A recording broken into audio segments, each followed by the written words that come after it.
What's up, Brad Aiden Johnson here, doing a video on MyFitnessPal. I'm going to put it in part of the Indispensable Diet Tools area of the site because it is an indispensable diet tool. Now, the magic of this MyFitnessPal is when you start it, it'll ask you to make an account and it'll ask you all kinds of questions about how big you are and how heavy you are and yada yada yada yada yada yada. You answer them and it gives you all this idea of how many calories that you want to be eating, etc.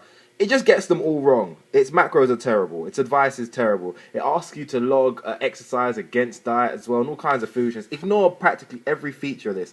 The feature that you want to be interested in is the diary. Look at that. Oh, look at that. Diary. In this area here, you can put in exactly what you eat and it will tell you exactly how many calories you've had. You'll have a goal weight which you can put in using my numbers to calculate exactly how much food that you should be eating, and then it'll tell you how close you are getting to that goal and how much you have remaining. Ignore the exercise thing, ignore the net, don't worry about that. There's silly ways of working stuff out. Also, if you go to home, you'll see under daily, it tells you macros. So you see it says how much fat, how much cholesterol, how much sodium, potassium, calories, sugars, fiber, protein, and some micronutrients there. Don't worry too greatly about those. The most important ones, of course, being protein, carbs, and fat. And of course, you can also see this as a, if I get to the top here, calorie breakdown by percentage. I don't like percentage ratios, but some people like ratios. If you like ratios, this is a good way of getting them. The way in which you start, let's go to a blank day. Sorry about that, it's hard to do. As you see, I'm using my iPhone 5 to record on my iPhone 4 here. This is a true Apple technology frenzy right here. So imagine today is Tuesday, the 15th of January 2013. I don't think it actually is, but we're just going to imagine that it is.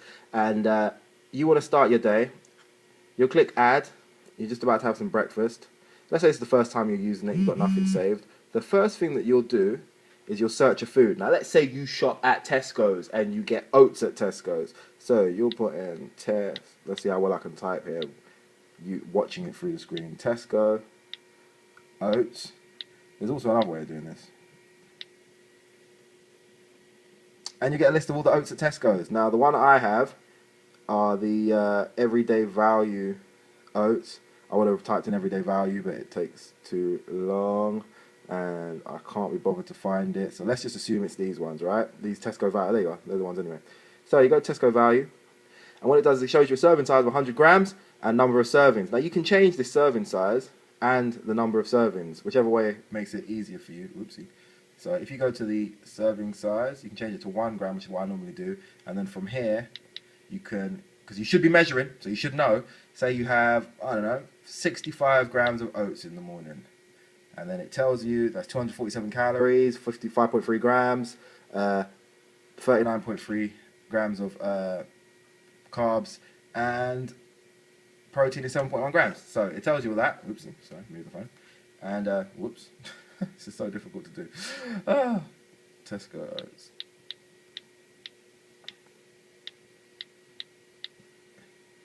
Okay, whatever. Searching food, searching food. Let's just go to whatever one. Let's just add that. So you tick the tick, and then you can add some more, and they'll keep adding down this list here. You get loads of checks on the boxes, and you'll keep adding loads of food, and eventually when you're done, you create a list, you press add, and all the foods that you add in the list here will be here. That'll make up your breakfast. Now, what's cool about that is it tells you there, it'll start counting off, so you've got 190 calories against your goal of 4221. So you've got 4,031 calories left for the day. Fantastic. It'll also tell you, if you go to home again, your macro breakdown. So you've got 4 grams of fat so far today, 6 grams of protein, and 30 grams of carbs. And you can put in goals. Now the goals it automatically does for you are terrible. The way to change those is by going to the main website and going to food and settings, and it will allow you to change those goals slightly. It does it by percentages, so you're gonna have to play around with it a bit. It won't be exact, but it should be. You should be able to get it really close to your actual number, close enough for you to. Because you should remember your numbers anyway, but close enough for you to know that you're roughly getting there. But you can only do that on the main website. The app won't actually let you do it, which is a bit of a flaw in it, but it doesn't take long to do at all. Well, let's say this breakfast is really long, you added loads of things, and it's a breakfast that you're always going to have. What you can then do is you can remember the meal. Remember a meal, and you create a name for it, and we'll call it... Oops.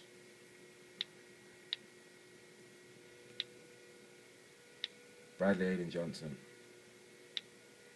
Correct. Yeah?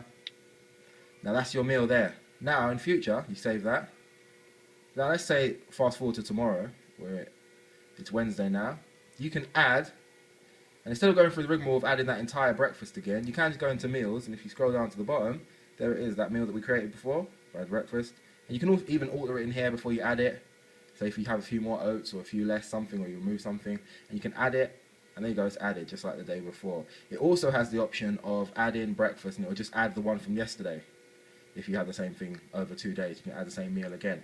Also, these meals here, breakfast, lunch, dinner, snacks, before bed, you can change them on the main site to make breakfast, meal 1, meal 2, pre-workout, post-workout, or something like that, and add. You can add up to, I think it's 6, maybe 8, it might be 8.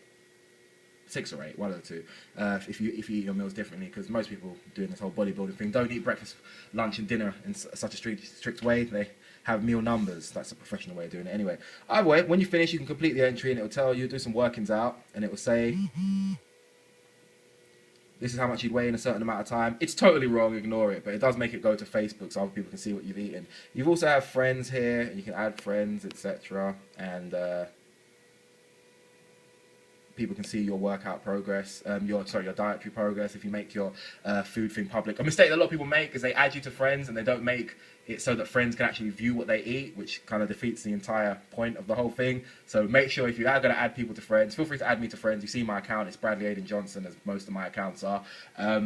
Make sure your food is actually public, or at least viewable by friends, so we can actually see what you're eating. Otherwise, there's no point. This is really all of what MyFitnessPal should be doing for you. It can track exercise as well, but it does it terribly, so just don't do it. It can track resistance weights as well. It does it terribly. Don't do it. It can give you advice on what to eat. The advice is useless. Ignore it. Go with the numbers that I've given you, the advice that I've given you, and just use this as merely as a tracking tool. And one more thing I forgot to show you.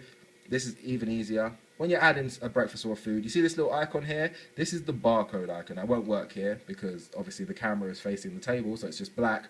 But it can scan any food's barcode and tell you, and just bring that food up immediately to save you having to search it. And the database is huge. It's the chance of you having a food that doesn't appear in this database is practically nothing. Plus, there's the option to add food with your own macros as well. If you have found something that is doesn't display on that, you can add your own meals, create your own meals, and just write the macro. Say there's a certain type of soup that you like to make and you know the macros for it, you can add that to the database, and that way you can just select your food and put that in. Yeah, so that's basically everything that MyFitnessPal does. It's incredibly useful.